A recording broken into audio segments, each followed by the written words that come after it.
So, ladies and gentlemen, James Gunn, the co-CEO of DC Studios, has come out and explained how the new DCU will differ from the MCU.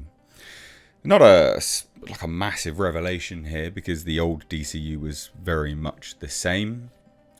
But what he's saying, I guess, may reassure some individuals about his understanding of a key separation point between each franchise property. So this was over on Michael Rosenbaum's podcast, Inside of You. For those that don't know, he played Lex Luthor on Smallville. Good actor, actually, good chap. And, you know, I do appreciate sort of what he's done now moving forwards for himself.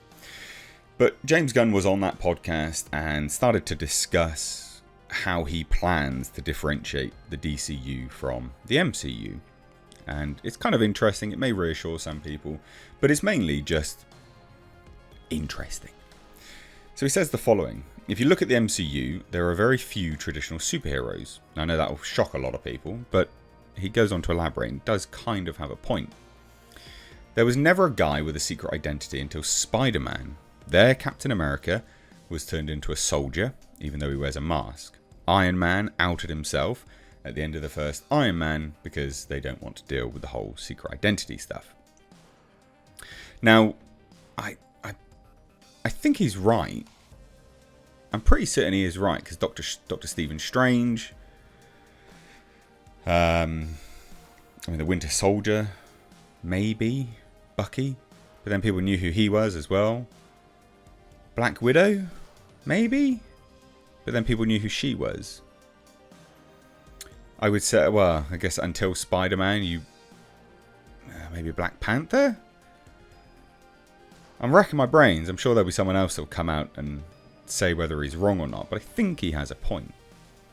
Now he goes on further and says, there's a bit more of a fantasy element to DCU, because there are these larger-than-life superheroes. For me, there's Superman and Clark Kent. They're two different characters, and you have to find a way to deal with them that's as grounded as possible within this world of DC. Now, I do actually like that answer. I'm not a massive fan of James Gunn generally. Not a massive fan of the DC universe or the MC universe. But with respect to this answer, I've got to give him some respect and some props here, because it's a fairly good answer. It differentiates between the two identities, Superman and Clark Kent. They are different. They have to be different. And that was always part and parcel, and what made Christopher Reeve's Superman so good, because he nailed those two elements, the sort of meek and mild Clark Kent versus the strong prowess of Superman. You know, Christopher, rest in peace, was so good at doing that between the two of them. He really did create two individual characters.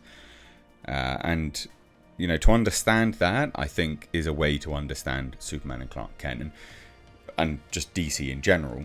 I think, Henry Cavill, as great a Superman as he makes, Clark Kent, he never really got to flex his acting chops on. And that's not his fault. I still think, actually, Henry Cavill would have made a very, very good Superman and Clark Kent if he was given the appropriate script to work with, because he's a very good actor. But yeah, Superman, Clark Kent, Christopher Reeves nails it, has done, and yeah, just really does make it his own. And just to say that they're two different characters, they are. There's a fundamental understanding, I think, there, and it works really, really well.